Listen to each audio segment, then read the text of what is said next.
All right, Mark and Craig, Pop Brothers in Law with Skate and Jay Swaz. We taught them how to shut the fuck up. They got pulled over about a year and a half ago, popped with some cannabis. They tried to say they were selling it, hit them with felonies. And now here we are a year and a half later, case dismissed. When you shut the fuck up, don't talk to the cops, use the only 25 words we teach you. Why did you pull me over? I'm not discussing my day. Am I being detained or am I free to go? If detained, you say, I invoke the fifth. And then what do you do, guys? You shut the fuck up. That's it, Don't talk man. to the cops, man. Follow Pop Brothers that at law, law. you Know, dig? know your rights, know your laws, know all that.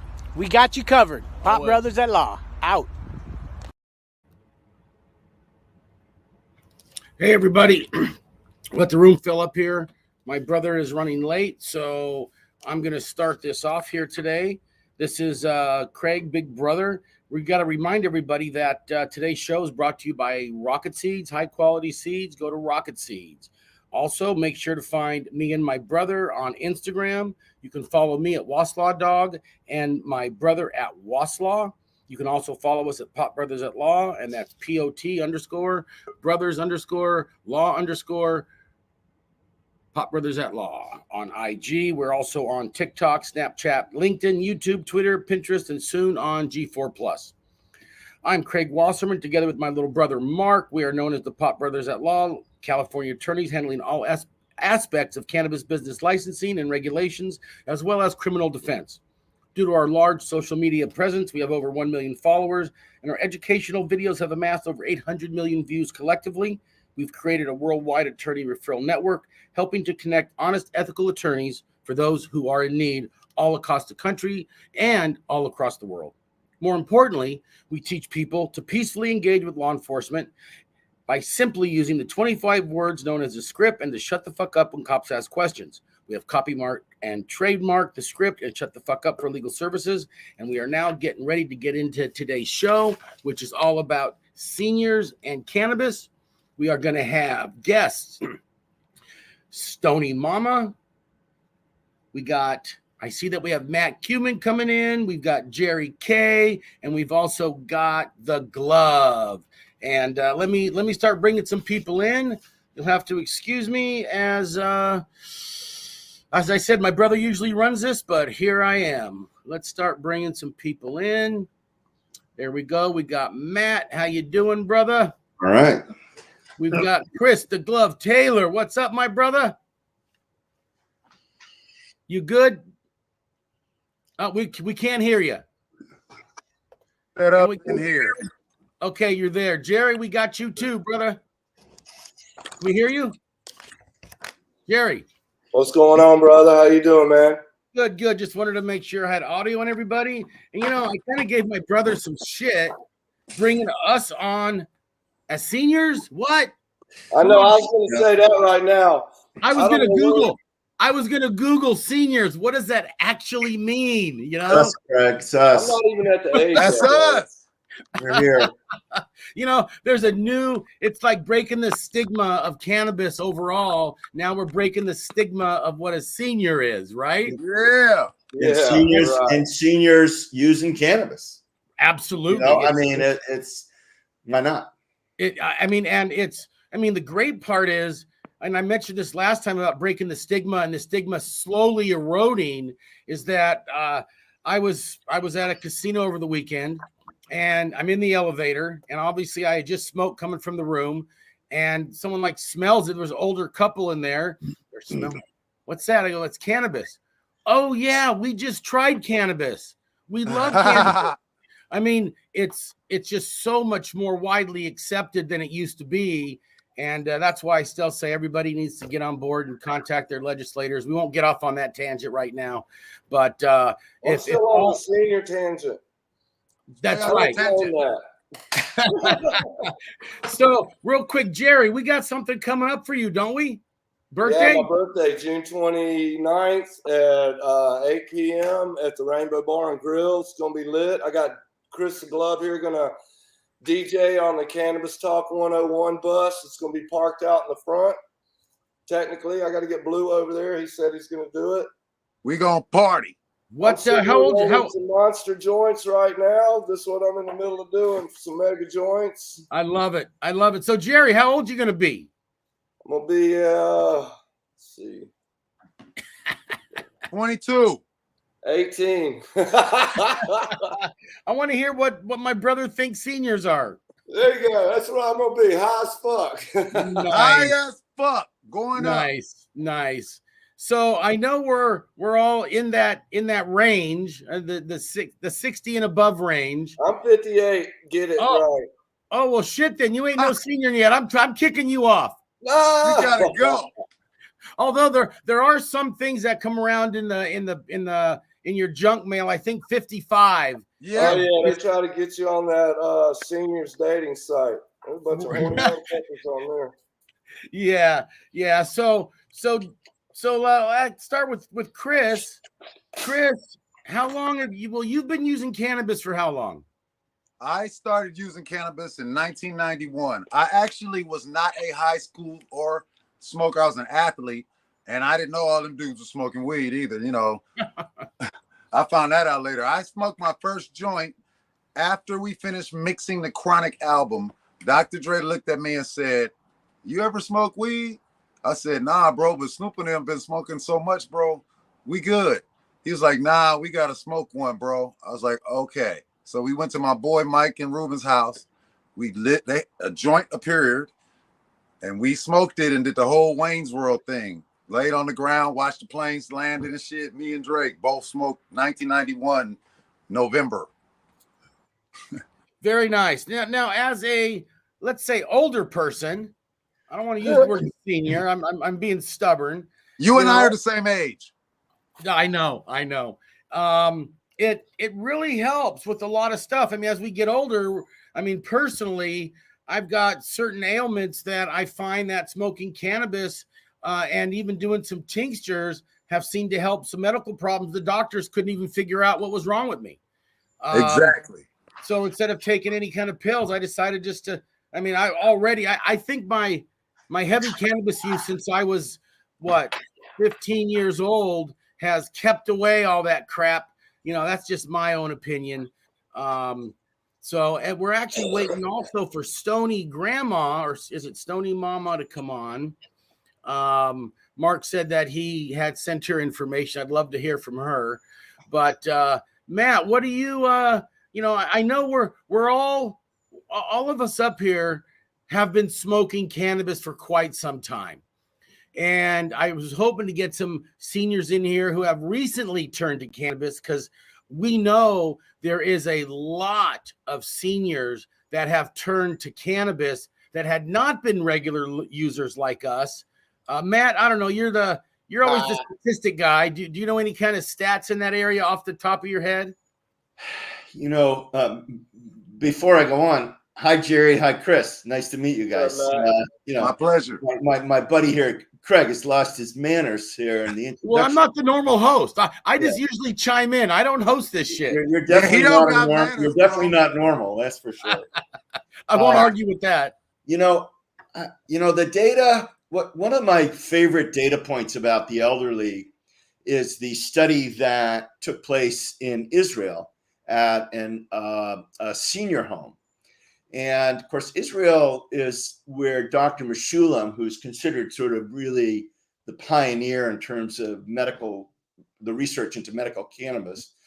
But what happened was a group of scientists and researchers approached a number of senior facilities in Israel and asked if they could do a multi-month experiment with cannabis to see if the cannabis would help alleviate symptoms and maybe even reduce the need for prescription medication.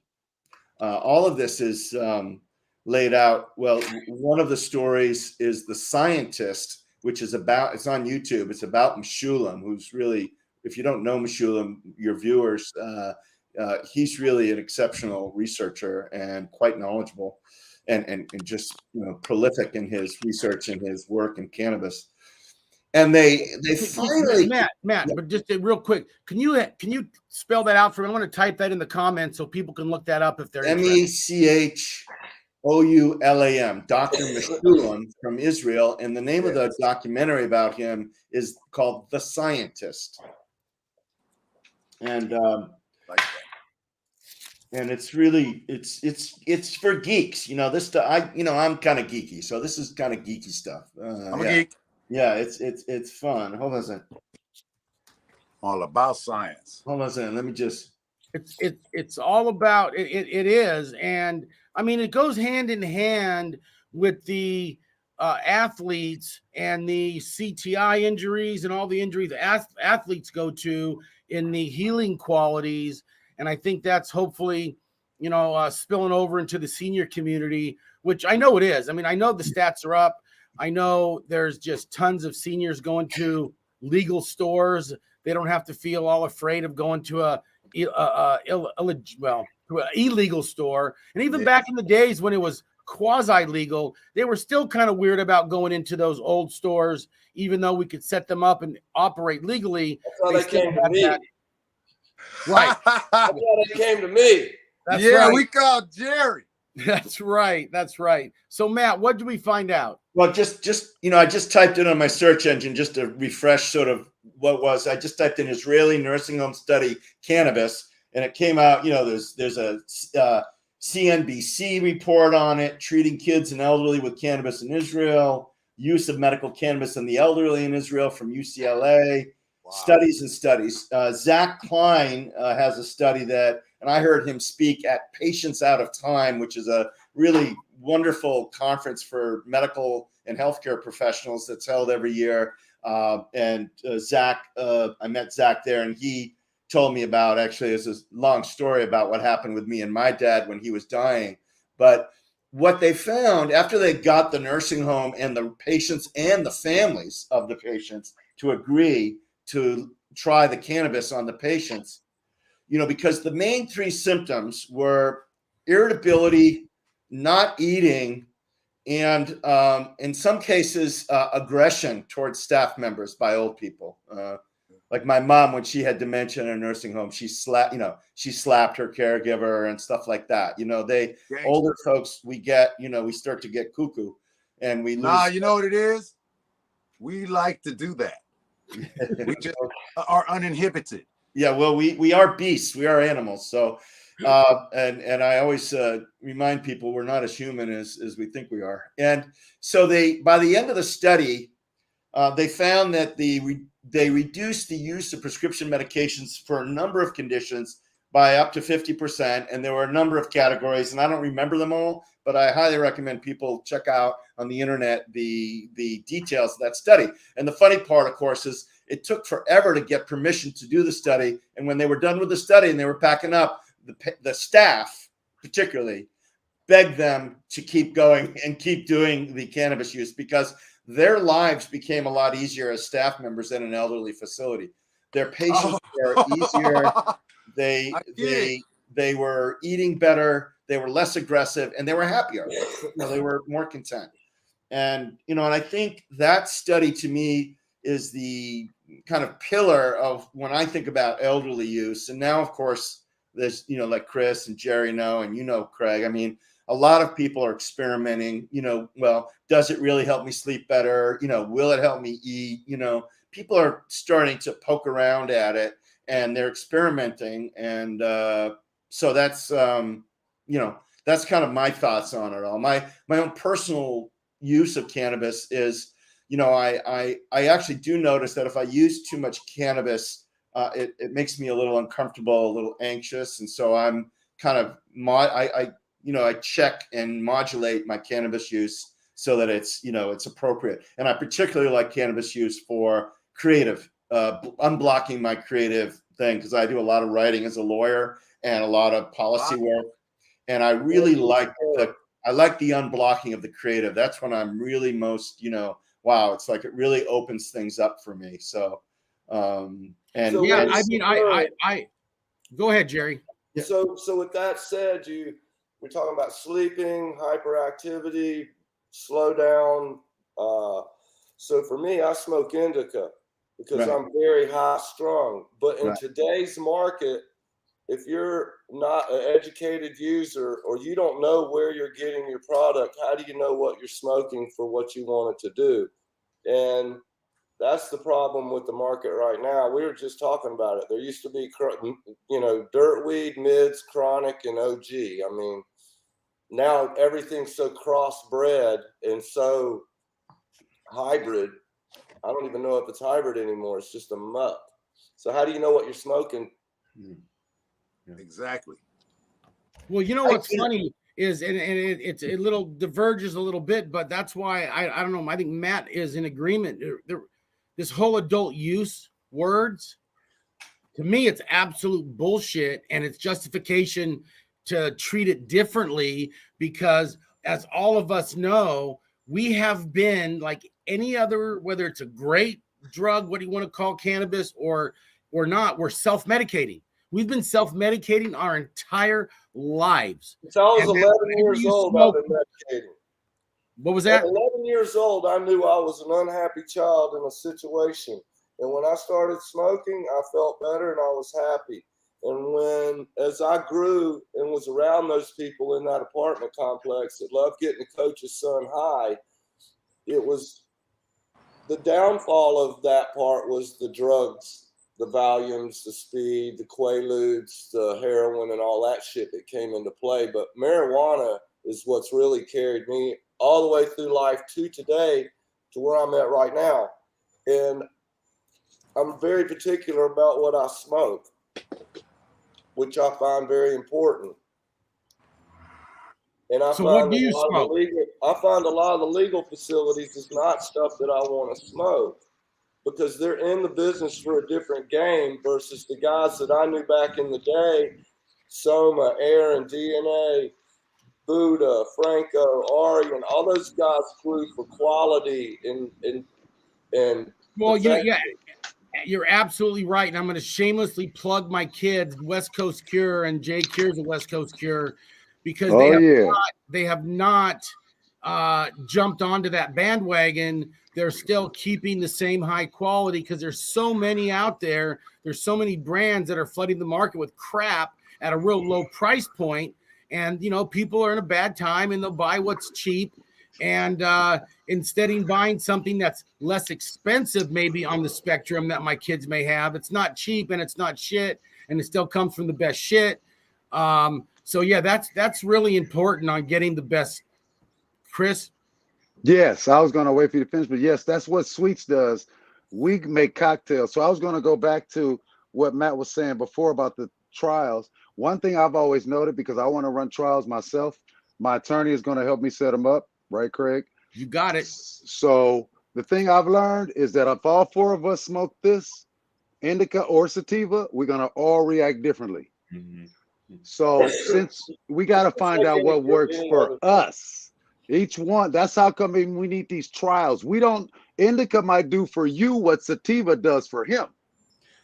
And Chris and Jerry, to that point, isn't the cannabinoid maybe as much as or have more significance than the sativa or indica varietal of the plant? Exactly. The cannabinoid applies to THC. And I'm telling you, it's not what people think. They all stuck on that.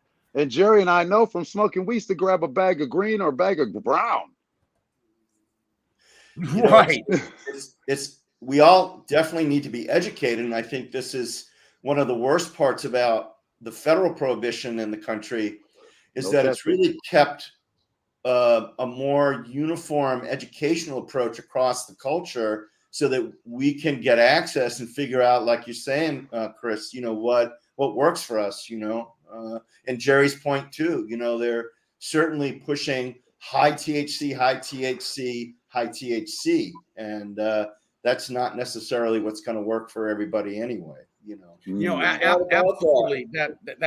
That's a great point, Matt. And I think the beauty of cannabis, and even with seniors or anybody, and Matt, you made the best point about that, because I always, the difference between this and any other substance, I feel, and I've heard it over and over, if it makes you feel a certain way, you don't do it. Some people it might feel them a little uncomfortable, or for whatever reason, whether it's real or in their head, they get paranoid. I don't think it's a chemical paranoia. It's more of a shit, someone's going to know I'm smoking, or whatever it makes you feel. It doesn't matter. But if it makes you feel that way, you don't do it. It's not like you have to do, oh my God, I got to get my fix. No, I'll wait till later. Hey, you know Exactly. what makes me tired at work? Then I know people who Smoke just at home. and they smoke it later at night.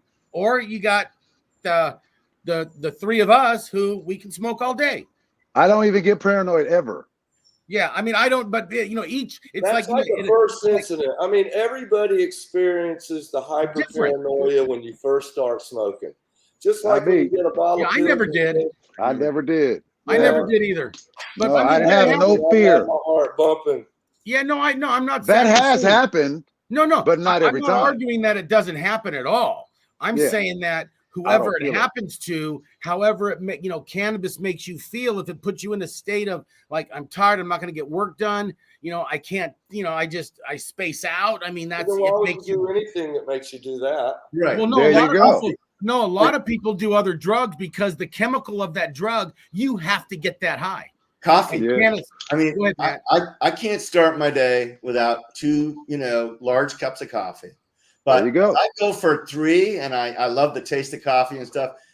It makes me jittery. It's just like, it's not, you gotta, it's like moderation. I mean, yeah. Everything's in moderation. And the thing is that the painful part about what's happening now is the government. Here we go. Government has sort of decided that it's going to insert its judgment about what we can, how much we should, whether we can, and and that's really the nub of the philosophical problem I have with prohibition is don't tell me how much coffee to drink, don't tell me how much alcohol to drink, don't tell me how much cannabis to use, don't tell me how much sugar to use. I've got to figure that out.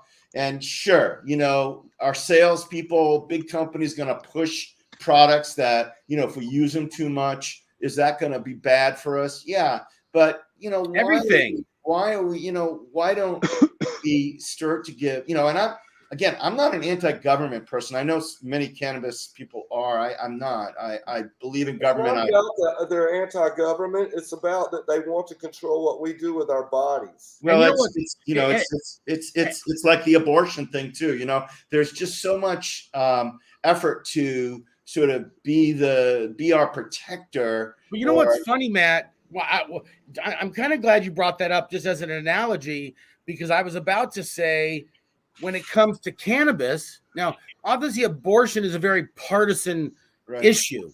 When it comes to cannabis, though, deep down in what we see, it's a bipartisan issue. It's a bipartisan fuck up. Both sides of the aisle are still wishing to put what they want us to do, what they think we should do. It's, as opposed to the OxyContin situation. Have you watched Dope Sick? Did you watch how deep it went to the FDA to even illegally mark the bottles that they were non-addictive? You realize OxyContin has is the most addictive in America and abroad. And they got a movie about it that documents every single thing, but yet they're still upset because I'm smoking this. And if I go to Georgia, I'm going to go to jail over this, and I'm going to be eating shit-ass food, and they're going to make me sick. You're going to go I'll tell you what. Jail for like 40 years probably. Yeah, or in Idaho. But I tell you what else, that fucking sandwich they sold you will kill you. Right? And nobody's going to jail for that. The one in the airport. Right. Yeah. Sandwich in the airport. None of that. The processed meat, cigarettes do not cause as much cancer as processed meat, and people do not know that in America. They eating sandwiches. You know what's funny is there's my son watched a couple documentaries, and I probably need to watch more of them, even though I believe it, and everything in moderation, food, whatever it is. Everything. Love, bro. Too much love. Abdul will kill somebody over love. Tell me they won't. In a variety of ways, too. Too much. We're humans. We'll find out. Man, telling you, moderation. Love and moderation. But that's the beauty cannabis. And that's the beauty of cannabis, though, going back to good old cannabis and seniors, is that you can start slow. You can feel how it affects you. And if you don't like it, you do a little less. If you like it, you do a little more. It's not an I have to drug. I've never known anybody who had to quit, might not have liked it, but couldn't. For whatever reason they had to, they everybody I know. It wasn't that they couldn't. It was it was that they could. They might not have liked it, Yeah, but they it had might have been to. a little bitchy in the morning, but they could. And there's so many other drugs out there where That you you can't. can't. You got to get detoxed and all that crap with the opiates and the oxy and the heroin. Alcohol too. You got to get, Don't you skip know, you that. can't just That's quit that number if you're one. if you're a number one, if you're a true alcoholic, you cannot just stop doing it. You'll go into withdrawals. It So- takes a I got team my blue effort. chip. And I think See? I think the brain trust here and our how many years of experience of using cannabis, Yes. they should just listen to us Man. and you know it's okay. Yeah. Try it. It's good. And we don't balance we don't need any opinions more too. fucking studies. And we think don't we're even done. say all the same thing. And that's what's dope. You know, where, you know, Craig, you know, and Jerry and Chris, you know, I just opened an office in New York because I've been practicing law and cannabis for quite a while. And, you know, we've been opening in other states over the years and working with clients around the country. And we're actually also going to Berlin, where, you know, they're probably going to make the same mistake in Europe that we did here, which is that, you know, the government's main goals here in their regulatory environment is to control and every bit of it, limit access and consumption. You know, this is what they're doing. They tax. see it as something that the policy is to limit consumption and access. And of course, they want to tax it as well. But, you know, this notion of limiting consumption is really much more amenable to an educational campaign like they did with cigarettes beginning in 1964 after the Surgeon General's report. You know, Right. I mean, this was, you know, you're not going to get people to stop smoking unless they make the decision, and they're going to make the decision because, you know, they don't want their kids to grow up smoking, so they stop, or they recognize their parent died of lung cancer and they saw that happen. You know, people have to come to their own moment on it. Like if you banned cigarettes in the United States, can you imagine the illegal on black market and cigarette trade we'd have? Man, it used to be like that when I was a kid. My dad would fill up the back of the little Mustang before we'd go to New Jersey from North Carolina full of cigarettes. I mean, it's just in this is what I, you know, and I've been pounding. I'm like writing a piece right now we're trying to, you know, we have a number of New York lawmakers and policymakers and stuff we're trying to say, hey, you know, don't you understand that you're just going to create a black market with your restrictive approach? And if you do care about the black market, and they seem to say that they do, well, you really need to look at the numbers, because they're not good when you bring in a restrictive regulatory regime. Anyway, so that's, you know, and Yeah, this, I mean, I'm going to Berlin to speak, and I'm going to try to speak about that and about what you guys are saying. You know, what Jerry. Don't get it twisted. They're creating the black market. Right. They want the black market. Right. I always say the government deserves the black market it creates. Yes. But the government wants the black market to continue because that's how they make their money. No, I disagree with you, but that's all right, Jerry. I respect your opinion, but I think the government really, you know, I try to look at what's going on through the lens of, well, what is the rational, good faith policymakers saying? Well, the rational, good faith policymakers are like, well, we don't really know what this stuff does in the long run.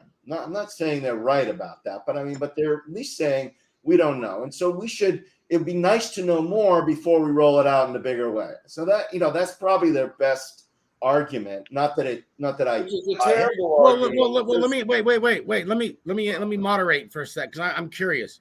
Because I'm as far as what Jerry made a comment, and to a lot of people, the government wants the black market. That way, they can make arrests, they can do forfeitures, they can put people in prison, keep the prisons going. So, and then Matt said, I don't agree. So, but the government does want to restrict us. But you're saying not specifically for those reasons, but for other reasons. Law enforcement gets a lot of money. That arm of government, law enforcement arm and DAs, and they get a lot of money by keeping the war on drugs going. So I agree with Jerry in that sense that aren't, like, I don't see government as a monolith. it's government has many arms. You know, you've got public health people that I've dealt with. And they're obsessed. You know, they're going to protect us all from ourselves and our whatever. You know, screw them. You know, they don't. I mean, if you peeled back a layer of some public health doctor, you know, you'd see all sorts of shit going on in their lives. Oh yeah.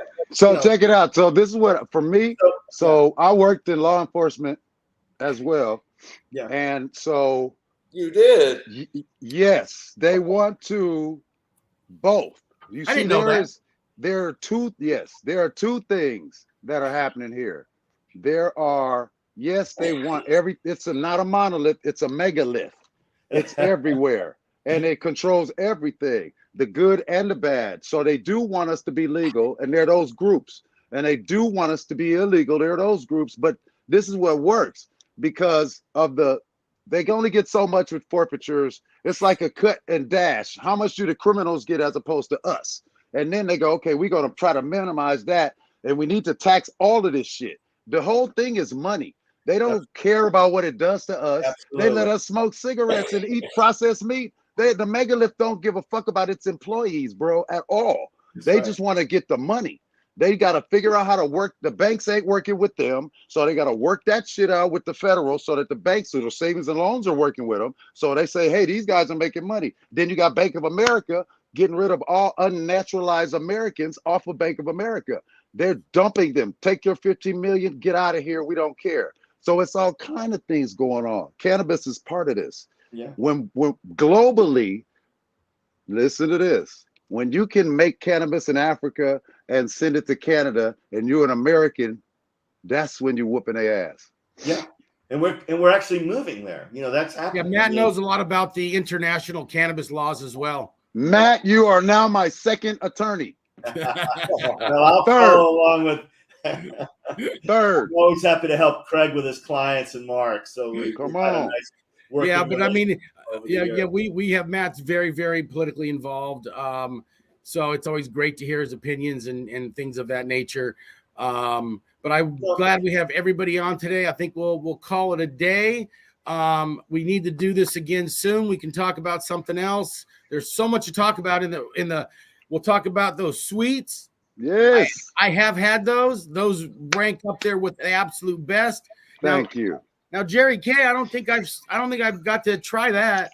Oh, yeah, nobody has because I just got the bags done. We're just going metric with it, and we're going to be putting it in the shops.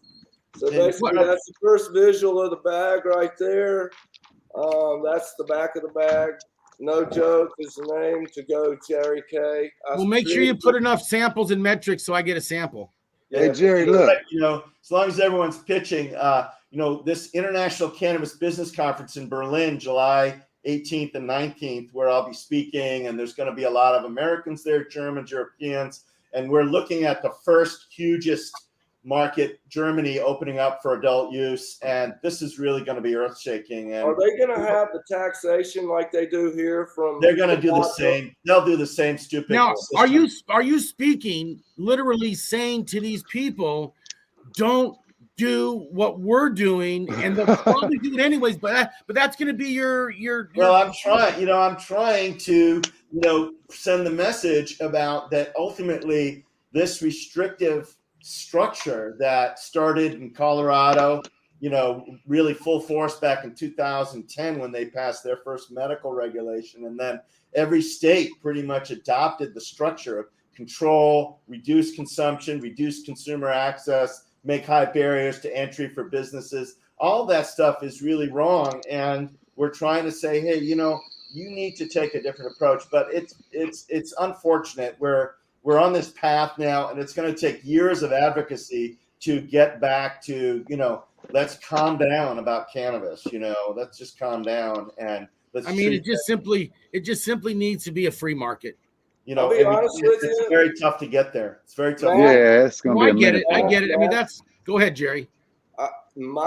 Because I'm old school, I've been smoking since I was a kid. I've been selling pot since I was in the 7th grade, and at least you knew the rules when it was illegal. So if you chose to do something with marijuana, whether it be walk around with a joint in your hand and smoke it and get caught and go to jail, or carry 10 pounds or 100 pounds, or be on a shrimp boat with 35,000 pounds coming into Everglades City. At least you knew the rules of what the would happen if you got caught. Nowadays, you don't know the rules from county to county, City to city, state county anymore. to county. Then you have the state rules, which are fun to read. I mean, there was an app, and you could say, okay, if I went to Georgia with 100 pounds, I'm going to get 10 years, possibly. Right. That was normal. Normal had that was great. You can go any state you're going to. What are the rules? And Right. it says misdemeanor, felony, blah blah blah blah blah. Yep. You can't do that. I mean, you can't just do that. Any person can't just do that with the regulations as they exist here in California. So when you talk about all these tentacles from the government agencies that are reaching out, they're all grasping to get money from everything from DUIs with it, to arrest with it, to taking their kids with it. The attorneys lose money. Everybody's losing money because of legalization. Absolutely.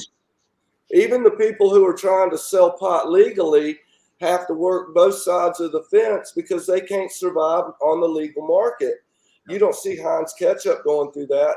You don't see Coca-Cola and Jack Daniels, who are creating a drink now that we'll be able to drink out of a can, going through that. So you look at the Dope Sick, or the show about OxyContin, and look at how they destroyed America, but nobody's held accountable, really, not even the FDA. So they continue to suppress marijuana with the propaganda, all the way Absolutely. back to madness. That's why it's so. The only way it's really going to change is we got to vote in the people who think like us. That's the hard part. And we need to talk about our experiences. Come out to friends, neighbors, family. Tell people about cannabis. Teach them. We all have, and everybody needs to not be Well, I'll do ashamed. that. I mean, it's so obvious out there that it's just. I've raised family smoking cannabis. I grew cannabis to help raise my family. My children, I taught about cannabis. My daughter retired Cannabis from the Marine, has been a part of my regime since I was 15 and my kids were born. How many Right. actors have to come out and say we can live a normal life on cannabis? What more research do you need?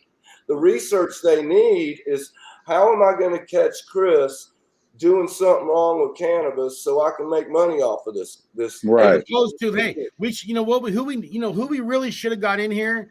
And my brother, I don't know, he fucked up. He knows everybody. But Christopher Walken. He's older. He just came out of the closet. He came out of the cannabis closet. You got to clarify that. That's right. The cannabis closet. What my brother and I termed years ago, when we first started this 7 years ago, we termed it the green closet. That's even better. He just came out of the green closet. We need to. I don't think we ever trademarked that shit. That's all right. I actually have a cover I did on the Greenleaf magazine when in 2011 on the 420 legalization, I took a picture of a legal grow and put it on the cover of Greenleaf and wrote "coming out of the closet." Yep. Damn. So look at the links. Look at this all on the same call. But you know what? I came out of the closet when I was a young kid, so I lost family members, friends. Everybody hated me. I lost all kinds of stuff through life. I've been arrested 3 times. I mean, the list goes on. And the more the market got legal, the more money you get ripped off, and the more people want to take advantage of you. And it's I got stuff coming out of this closet pretty soon. I love it. All right, guys. It was awesome talk. I love it. We'll have to reconvene at some other date. I'll let my brothers in charge of the calendar. But this was, I don't even know. I got to read the motherfucking name of this show. What's it called? My brothers And in where law. can we find it? I really like it because it really does, it's a podcast, it's live, and it's on YouTube? I believe it does get uploaded to YouTube. We're live right I now. made these. We're live on like 4 or 5 different platforms. Give me the one name so I can go pull it up. Down in the corner. We're live on YouTube. Let's see. We're live on. We were live on YouTube, LinkedIn, Facebook, and some Twitter. Cool. I think. I can find it on Twitter. Perfect. You got it. Yeah. All right, guys. It was a pleasure. We will see everybody you. next See you, time. everyone. Thank you. Yeah, my pleasure Thank meeting you you, for man. joining Take us. care. You got it. June 29th at my party. You got it, Jerry. All right, later, brother. All right. We're going dark. Let's see. All right, everybody. Want to thank you very much for hanging in there with me. I think it was a very entertaining and educational show today. And we'll see everybody next week. Everybody, remember, shut the fuck up when cops.